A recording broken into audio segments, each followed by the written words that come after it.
Kottayam medical കോളേജിൽ കെട്ടിടം തകർന്നു വീണ് മരിച്ച ബിന്ദുവിന്റെ വീട് ആരോഗ്യമന്ത്രി വീണ ജോർജ് സന്ദർശിച്ചു. സർക്കാർ ബിന്ദുവിന്റെ കുടുംബത്തോടൊപ്പമാണെന്നും ധനസഹായം മുഖ്യമന്ത്രി പ്രഖ്യാപിക്കുമെന്നും വീണ ജോർജ് പറഞ്ഞു. സർക്കാരിൽ പ്രതീക്ഷയുണ്ടെന്നും മകന് സ്ഥിരം ജോലി നൽകണമെന്ന ആവശ്യം മന്ത്രി അറിയിച്ചുവെന്നും ബിന്ദുവിന്റെ ഭർത്താവ് വിശ്രുതൻ പ്രതികരിച്ചു. രാവിലെ 7 മണിയോടെ ബിന്ദുവിന്റെ വീട്ടിലെത്തിയ ആരോഗ്യമന്ത്രി കുടുംബാംഗങ്ങളെ ആശ്വസിപ്പിച്ചു. അമ്മയുമായും ഭർത്താവ് വിശ്രുതനുമായും ദീർഘനേരം സംസാരിച്ചു. കുടുംബത്തിന്റെ എല്ലാ ആവശ്യങ്ങളും സർക്കാർ പ്രാധാന്യത്തോടെ പരിഗണിക്കുമെന്ന് മന്ത്രി പറഞ്ഞു. സർക്കാർ അവർക്ക് ഒപ്പം പൂർണ്ണമായിട്ടും ഉണ്ടാകും. അത് എല്ലാ തലത്തിലും സർക്കാർ പൂർണ്ണമായിട്ട് ഉണ്ടാകും.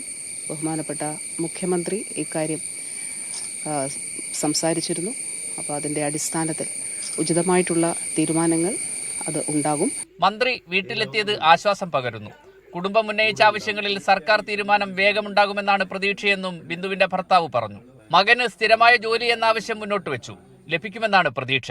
ജോലിയുടെ കാര്യം ഉറപ്പ് നൽകിയില്ല. അത് ആലോചിച്ചിട്ട് മന്ത്രിക്ക് മാത്രം പറയാൻ പറ്റത്തില്ല. അതിപ്പോൾ അവർ ആലോചിച്ച് മുഖ്യമന്ത്രിയായിട്ട് ആലോചിക്കണമല്ലോ. താൽക്കാലിക ജോലി വേണ്ട, നല്ലൊരു ജോലിയാണെങ്കിൽ കുറച്ചുകൂടെ ഭംഗിയാവും. ബിന്ദുവിന്റെ കുടുംബത്തിന് 1 ലക്ഷം രൂപയും ബിന്ദുവിന്റെ അമ്മയ്ക്ക് പ്രതിമാസം 5000 രൂപ ആജീവനാന്തം നൽകുമെന്നും ബിന്ദു ജോലി ചെയ്തിരുന്ന തലയോലപ്പറമ്പിലെ കടയുടമ ആനന്ദാക്ഷൻ പറഞ്ഞു.